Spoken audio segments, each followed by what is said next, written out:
আসসালামু আলাইকুম প্রিয় বন্ধুরা, কেমন আছেন সবাই? আশা করি সবাই ভালো আছেন। আল্লাহর রহমতে আমি অনেক ভালো আছি। তো রান্না হবে গরুর মাংস। এই মাংসটা আমাদের বাড়িওয়ালা আপা দিয়েছিল। তো মাংসটা আমি ফ্রিজে রেখে দিয়েছিলাম। এটা কুরবানির মাংস। এই মাংসটা আমি পানিতে অনেক সময় ভিজিয়ে রেখে বরফটা ছাড়িয়ে নিয়েছি। এখন মাংসটা আমি খুব ভালো করে ধুয়ে নিয়েছি। গরুর মাংসটা অনেক ভালো করে ধুতে হয়, তা না হলে রক্ত থেকে যায়। তো দেখেন ধুয়ে একদম সাদা করে ফেলেছি। এখন আমি হাতে মেখে মাংসটা রান্না করব। তো কড়াইতে দিয়ে দিলাম মাংসগুলো, দিয়ে আমি একে একে সব মশলাগুলো দিয়ে হাতে মেখে নেব। এখানে 5-6টা এলাচ দিয়েছি, কয়েকটা লবঙ্গ তেজপাতা দিয়েছি, 3টা দারুচিনি দিয়েছি। তারপরে দিয়ে দিলাম পেঁয়াজ কুচি আর রসুনের কোয়া। এখানে আমি পেঁয়াজের পরিমাণটা বেশি দিয়েছি। দিয়ে দিলাম হলুদের গুঁড়া 1 চামচ আর 2 চামচ শুকনা মরিচ বাটা দিয়েছি।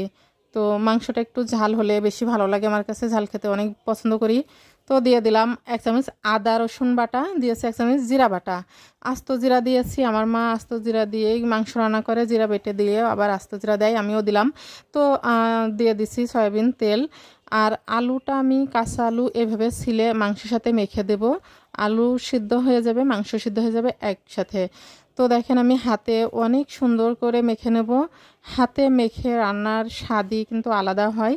তো বিভিন্নভাবে রান্না করা যায়, তো আমি বেশিরভাগ সময় হাতে মেখেই রান্নাটা করি।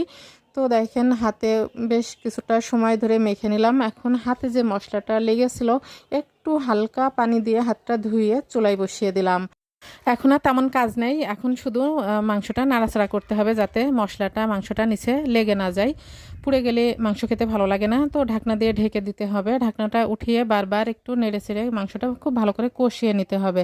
মাংসটা ভালো করে কষানো হলে মাংস খেতে ভালো লাগে, মশলাগুলো খুব ভালোভাবে কষানো হয়ে যায়, তাহলে এই মাংসটা খেতে ভালো লাগে। তো দেখেন আমার মাংসটা একবার কষানো হয়ে গেছে। এখন দিয়ে দেব আরও একবার পানি। পানি দিয়ে আমি আরও একবার কষিয়ে নেব। পানিটা গরম পানি দিতে হবে, তাহলে খুবই তাড়াতাড়ি মাংসটা সেদ্ধ হয়ে যাবে। তো দেখেন আমি আরও একবার মাংসটা কষিয়ে নেব। কষিয়ে তারপরে একটা ঢাকনা দিয়ে ঢেকে দেব। ঢেকে দিয়ে আবারও নেড়ে ছেড়ে দেবো। তো বন্ধুরা, মাংসটা কষানো হতে থাক, আপনাদেরকে কিছু বলতে চাই। সেটা হচ্ছে, যারা আমার ইউটিউব চ্যানেলটি এখনও সাবস্ক্রাইব করেনি, প্লিজ আমার চ্যানেলটি সাবস্ক্রাইব করবেন। পাশে থাকা বেল আইকনটি ক্লিক করে নোটিফিকেশন অন করে দেবেন, যাতে আমার ভিডিওটি সবার আগে আপনি দেখতে পারেন। আর যারা ফেসবুক পেজটি এখনও ফলো দেননি, প্লিজ আমার ফেসবুক পেজটি ফলো দিবেন। আর যারা দিয়েছেন তাদেরকে অসংখ্য অসংখ্য ধন্যবাদ জানাতে চাই। সবাই ভালো থাকবেন। তো দেখেন আমি গরম পানি দিয়ে দিয়েছি, ঝোলের পানি। এই পানিটা হালকা কমে আসলেই নামিয়ে নেব। তো আমার রান্নাটা হয়ে যাবে। গরুর মাংসটা আসলে যেভাবে রান্না করেন খেতে অসম্ভব ভালো লাগে। তো রান্নাটা হয়ে গেছে, দেখেন এখন আমি গামলায় বেড়ে নিচ্ছি।